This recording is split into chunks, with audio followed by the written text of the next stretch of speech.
swing of the pendulum in the opposite direction, and you'll have somebody who's very aggressive and kind of gets their way, come in and try to fix the problem. And we're kind of seeing that all over the place. All right. Welcome back, everybody, to another YouTube stream. It's been a while. Yes, we're back. We almost dodged World War III.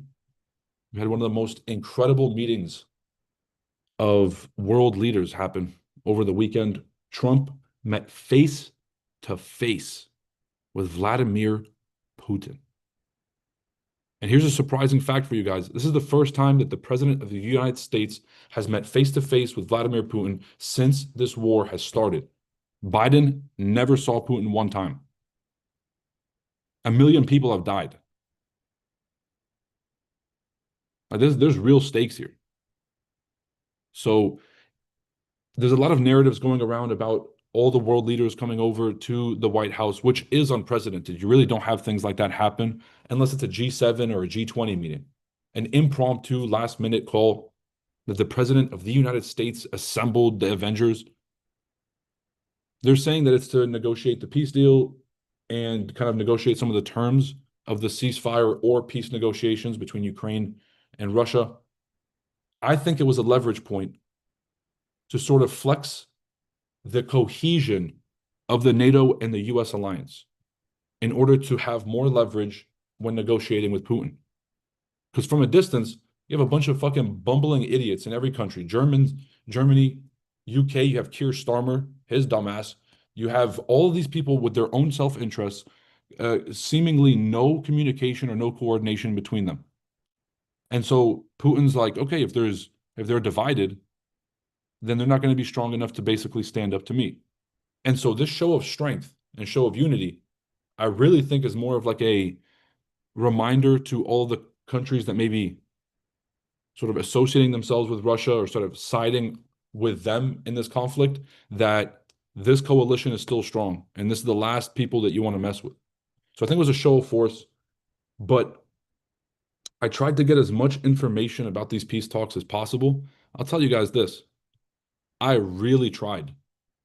And there was not a single coherent, like definite thing that came out of those talks. And there's not a single goddamn piece of solid negotiating, like specifics that were established.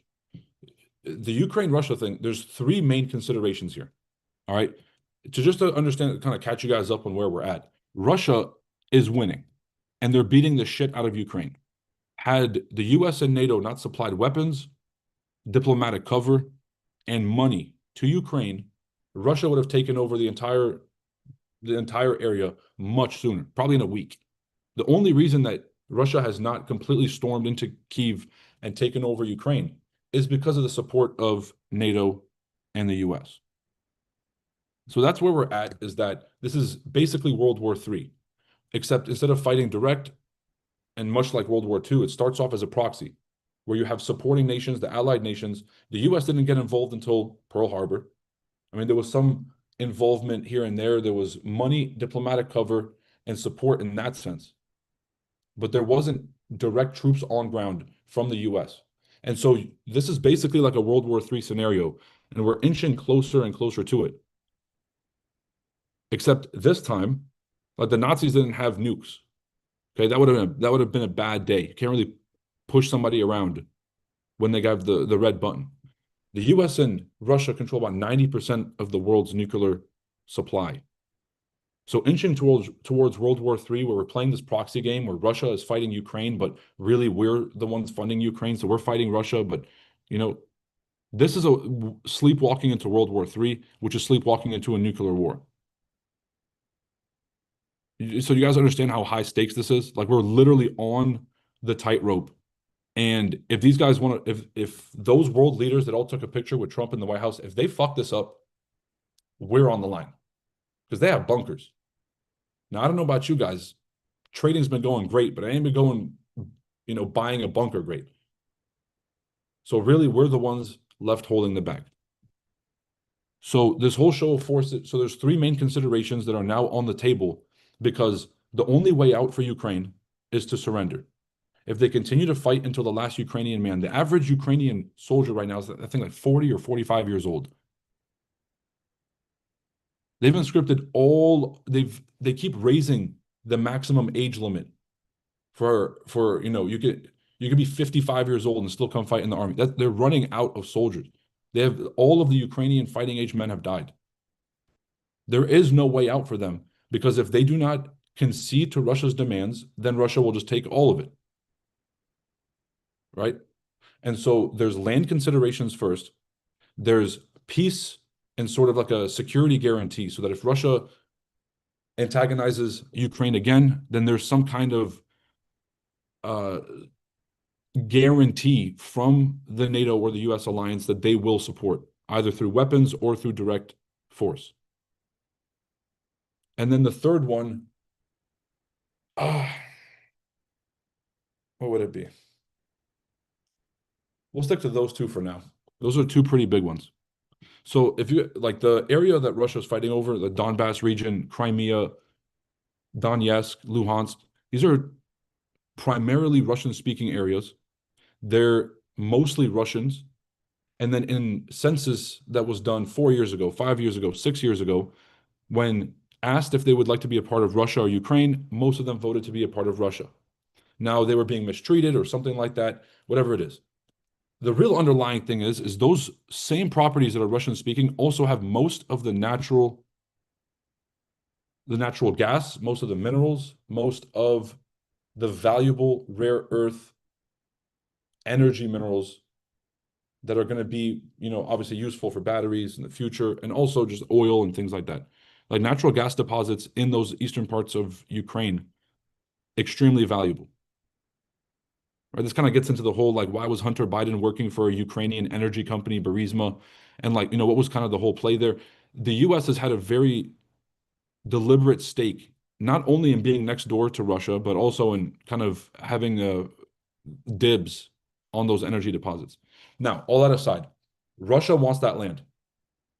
All right. This is about 20% of Ukraine is what Russia is asking for. But here's the thing, is that Russia is winning. So you can't exactly tell the winning side to just, to take it or leave it.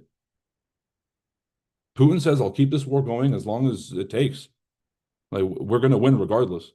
So you guys either give up 20% of your land now, or you keep fighting and then we eventually take all of it.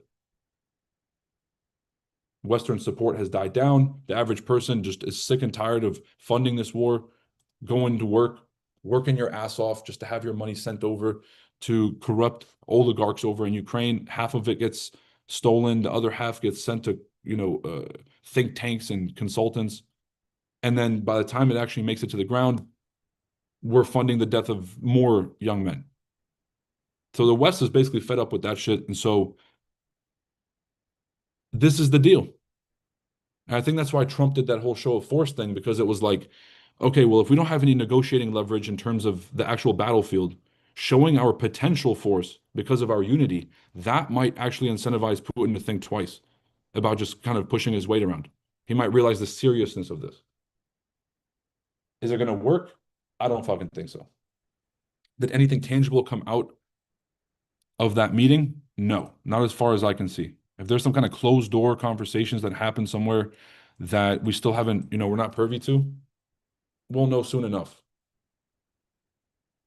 But as for now, the war continues. Now, on the other front, between Gaza, Israel has finally said the quiet part out loud. They want to do a full takeover of Gaza City. This is their last incursion. They're going to go in there and basically flatten the last like 3 buildings and a pizza shop that's still standing somewhere. They got word from the drone. They're like, there's still a building somewhere that hasn't been completely demolished. They're like, unacceptable. We're going to go in there and make sure every last one is done. So they're going to go in there and do their last incursion. And then once that is done, the media narrative will completely spin. There's going to be a complete marketing push to sort of, what I really think is going to happen is everything kind of points towards they're going to scapegoat Netanyahu, right? Because whenever you guys are, whenever I see criticism on the news, I'm not seeing criticism of Israel, the Israeli government. Smotrich, the people in the government that are actually calling for these genocides, it's all being put on Netanyahu, making him the bad guy, putting it all on one person so that Israel can sort of skate free after this. They can send, Netanyahu over war crimes to The Hague, and then he can be tried for war crimes or whatever. And then Israel gets to basically skirt off free and own Gaza. So this is their last push. They're going to take full control over Gaza. And I think this was the plan all along. I think this was the plan all along. Allow October, I mean, this is going to be controversial, but obviously with the most advanced kind of surveillance country in the world, the one that supplies all the technology, surveillance, infrastructure for most of the intelligence services. They have some of the most intelligent intel, not only how do I say, they're literally just the most advanced when it comes to intelligence, knowing what's going on at all times. The country's like goddamn 20 miles from side to side. October 7th happened for 2.5 hours before help showed up. Something about that still is not adding up to me. I need answers. Now, that aside, I think that was part of the plan the whole time. Allow it to happen so that there's an excuse to say Hamas, Hamas, Hamas. Every time you kill like 1,000 children in a hospital somewhere, you'll be like, oh, but it was a Hamas somewhere. Hamas. Just throw out a word and then just basically get away with mass slaughter. So this has been an absolute disaster. It's honestly like sick to my stomach. I barely talk about it because, bro, these are really just people living that, just walking on the street, and then just absolute Armageddon apocalypse for no fucking reason. You just be sitting there waking up every day asking, what is this? How is this even possible? And we're funding it. You're at work right now, working your ass off for some schlob somewhere. Your manager's a slob. You're out there working right now. Half of your check is going to get sent to slaughter of people, kids. That's fucked up. And I think this rebranding that Israel's trying to do, I'll give you guys one piece of that propaganda rebranding right now. There are massive protests happening in Israel right now against Netanyahu to end the genocide in Gaza. The protests all over the country in Israel, they said it was 300,000 people. Now, I'm pretty sure the population of Israel is like fucking 3 million. That's damn near 10% of the country showed out for these protests, right? They're all dead. Not the protesters, the Gazans. Like, yo, y'all showed up you're too fucking late. But now you guys see the rebranding by showing that it's not all Israelis that were supporting this, right? It was the corrupt government of Netanyahu that perpetrated this, and the people, they're the peaceniks who basically, ended the Vietnam War. Like, that's not gonna fucking work. I don't know about you guys, but that's not gonna fly. Can't just rebrand after literally committing the worst genocide of the century, the worst crime of our lifetime. People got a long memory. So that one is, I feel like there's just a lot of distractions happening right now. There's Obama, the whole Russiagate situation. There's this emphasis on ending the Ukraine war. There's all of these different things that are very, very high stakes.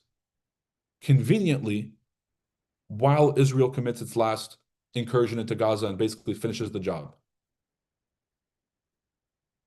And then after they're done with their total slaughter, then they will allow international journalists to come in and verify for themselves.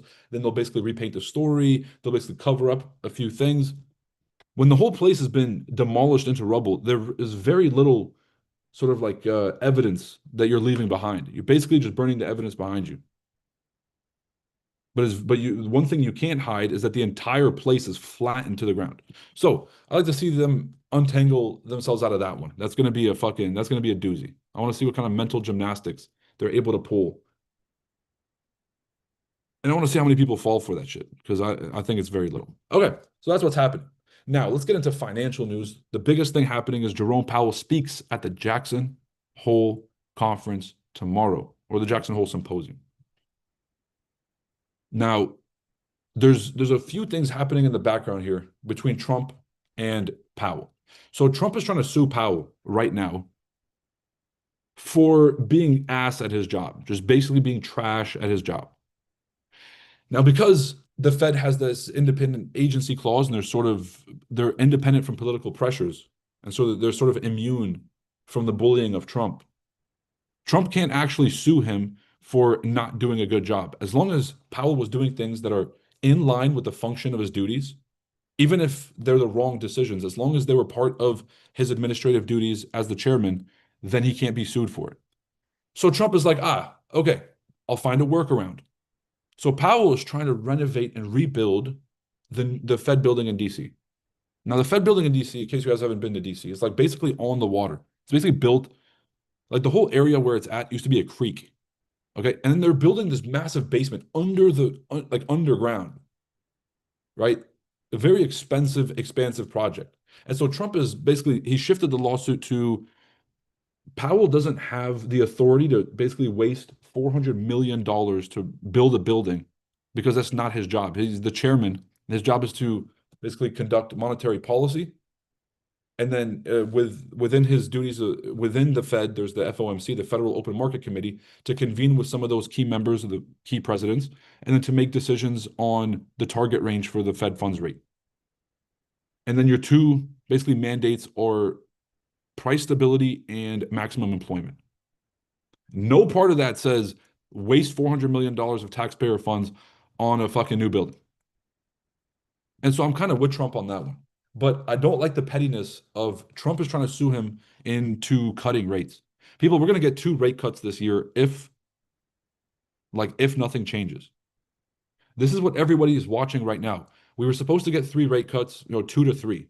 And we were expecting one of them before the summer, one after. It turns out no rate cuts in the summer, no rate cuts before. The first rate cut is probably going to be in September. It's going to be about 25 basis points, right? Let me see if I have this math right. I think every percentage point that they drop in the Fed funds rate reduces our debt liability to pay for the interest on our national debt, our interest burden this year by $1 trillion. If I'm not mistaken, I think like if it goes from 4.5% like it is now down to 3.5%, that's the interest rate. We save $1 trillion in interest expense this year because obviously the percent that we owe on the debt that's outstanding goes down. And so Scott Bessent and Trump want him to drop rates about 1.5 points.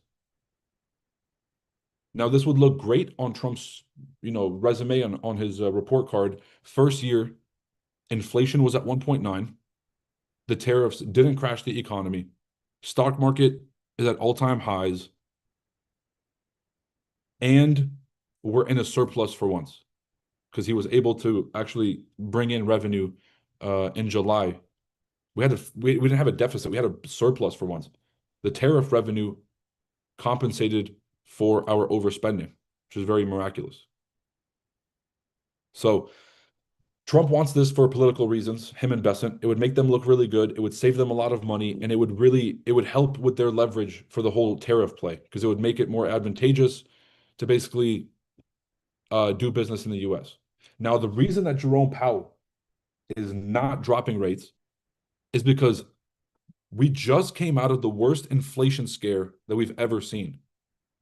Because inflation is like one of these words that, like, as somebody who's been studying economy, I was always looking at inflation, but it didn't like nobody was talking about inflation. The word, no one knew what the fucking word meant until 2020.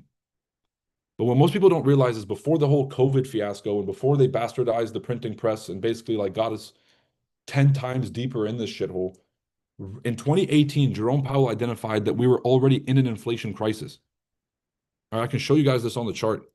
You can go back to 2018. And this is when Jerome Powell basically told everybody that, like, from the 2008 financial crisis up until the 2018 moment, we had 0% interest rates. It was the ZIRP policy, 0% interest. And then we had quantitative easing, which is just pumping hundreds of billions of dollars into the economy. And so we just had 14 years of nothing but up. Nothing but up, nothing but up, nothing but up. Some slight in between in 2015 with the Euro crisis, but we don't talk about that. Europe sucks anyways. Okay. So 2018, Jay Powell tells or hints that he's going to raise rates for the first time in 14 years. The party was going to be over. They're going to turn off the music. They're going to pull the alcohol. And then you kind of had the market reaction. They had an allergic reaction. And then everybody kind of continued because they didn't really see like a real conviction from Powell to go through with it. Then September rolls around, he actually raises rates again. And then the market just completely dumps. And so Powell identified that we were already in an inflation problem in 2018. And the only reason he backed out is because the markets punished him for it. Wall Street basically put so much pressure on him that he had to turn back. And then we kind of started to see a rebound. And then we had COVID. And when COVID happened, everything went out the window. They printed a record amount of money, pumped trillions and trillions of dollars into the economy. They dropped rates right back down to zero. And you guys see from COVID up until 2022, this thing was just in a one-way motion. And then Jerome Powell comes back in and he's like, yeah, we're fucked. So we don't have a choice but to raise rates. Now, this is the first time, again, in 14 years that he's stopping the party. And the drug addicts, start having withdrawals. This thing was brutal. It was 2022. Powell was committed to raising rates.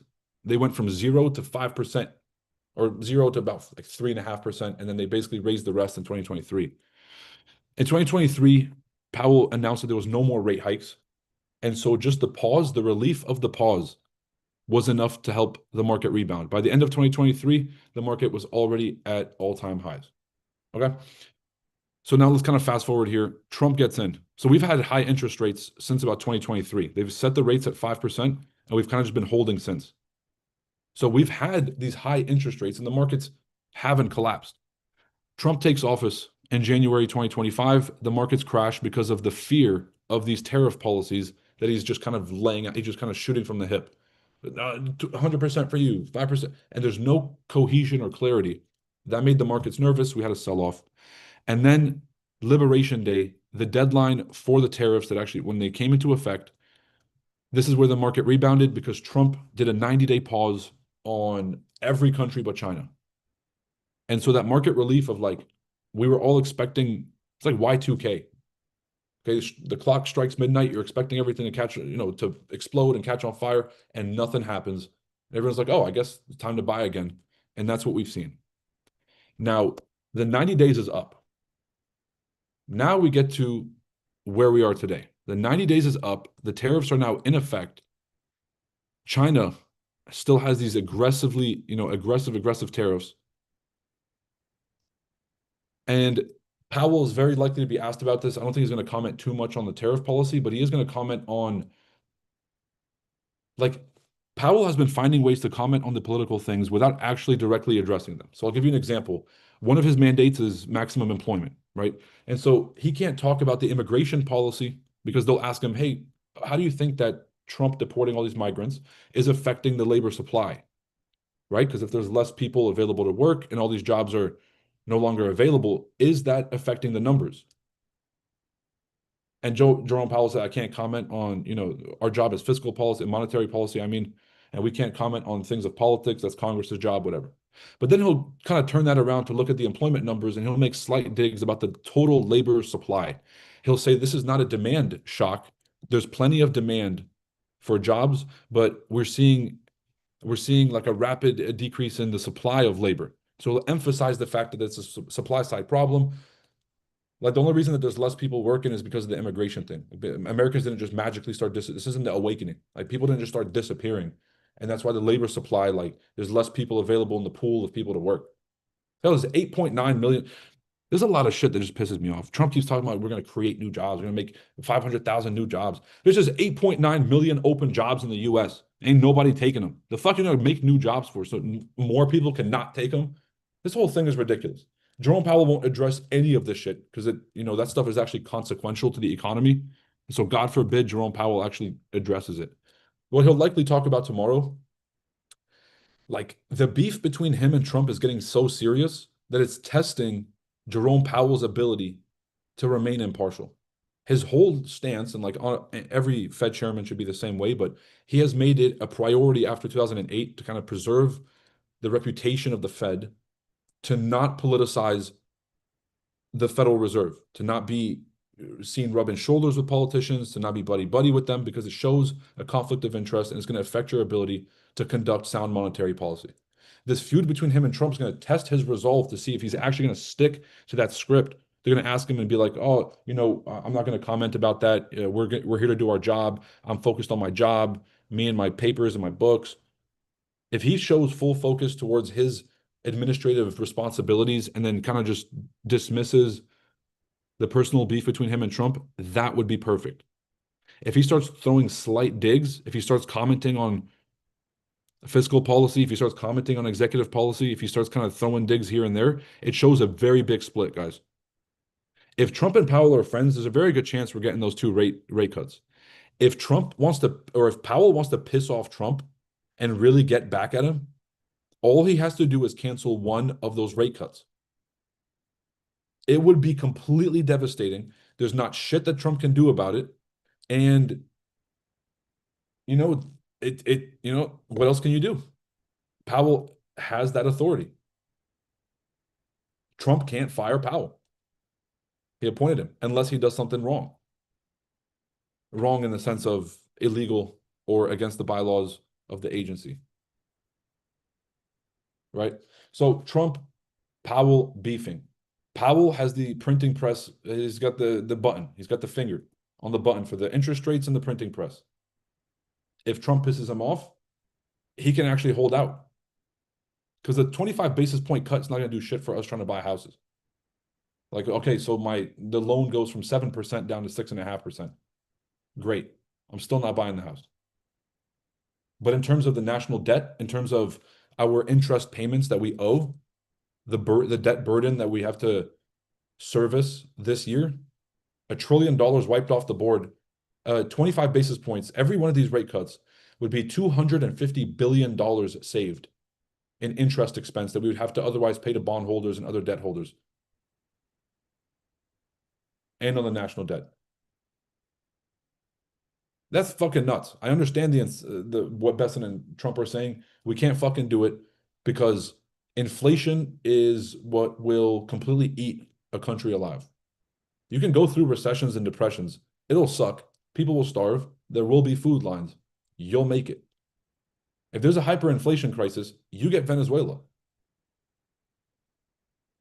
Right? Venezuela was a very rich country. They discovered oil there, and the price of oil had started to skyrocket. So they were able to just basically get rich off of just natural gold under their feet. Just think about Dubai, etc. And so what they do is they have so much money and so much leftover money, they create social programs, give everyone free education, free healthcare, all the social services. And then one day the price of gas drops, price of oil drops. Their local currency is no longer worth anything because it was backed by this sort of oil trade that they had. And so what they have to do is they have to print more of their local currency in order to purchase or in order to trade it basically for another currency that actually is worth, let's say dollars, something that's worth something, so they can put it in their bank and actually back their economy. And so you start printing just to maintain your economy for like a month, and you've completely ruined your currency. Japan is dealing with this, but on a very slow death. All right. So what happens with inflation is that, like in Venezuela, you have wheelbarrows of money that weren't worth shit. People were burning money just for heat, It was like piles and piles of paper that were worthless. So that's like the worst case extreme hyperinflation. Inflation in our sense would just be most people are already living paycheck to paycheck. Most Americans don't have $400 for an emergency. And there's a lot of Americans using debt, using credit cards in order to finance just basic living expenses, groceries and the rest. Now imagine everything goes up in price 10%. Not just the grocery bill goes from 200 to 220. The grocery bill goes from 200 to 237. The gas bill goes from 32 to 48 or whatever. And you keep adding up all these things. There's no money left over at the end of the month. Matter of fact, there's negative money left over at the end of the month because whatever your boss is going to tell you, they're going to give you a raise to keep up with inflation. It's not going to keep up with the price increases. So who does this benefit if they cut rates? Stocks are going to boom. Crypto is going to fucking boom. Housing prices are going to boom, right? So if you own assets, then you'll get rich. And all of you guys should make that a priority because it's the only way to wealth. You're not going to earn income. You're not going to earn your way to wealth. All right. So read a book. Building actual, like tangible wealth, like the assets, like, okay, income is taxed. Half your money's gone. You work your ass off. If you're a hardworking person, honest person, 60 years on the job, you're a doctor, you're a lawyer, you're an electrician, you work at Walmart, whatever it is, half your money is being taxed because labor is punished in this country. Capitalism is rewarded. So if you're investing your money, then you can pay capital gains tax. Or you can pay long-term capital gains tax, which is even lower. You kind of do pass-throughs through your companies and kind of get some kind of tax advantages there. So if you own assets and everything starts going up like crazy, like in 2020, then you're rich overnight. But now what happens is that everything is more expensive. If the rich get richer, they start buying stuff, the price of stuff goes up. Now the people that are living paycheck to paycheck that don't own assets, they're getting poorer because now the price of everything at the grocery store is going up.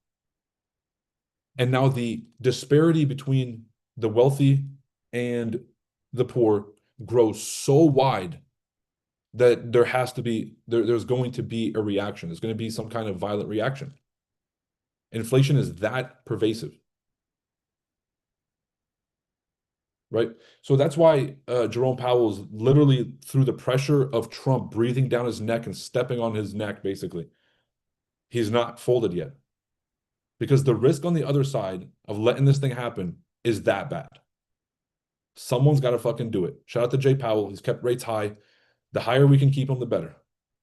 We need to get the markets back to a reasonable place where you can't just borrow a shit ton of money for a low rate and then buy back stock and then do all this manipulative stuff so that you can kind of, increase the capital valuation of your company and manipulate it through Series A, Series B, Series C funding. Or if you're in the public markets, do another like funding round or do stock splits or buy back your own stocks.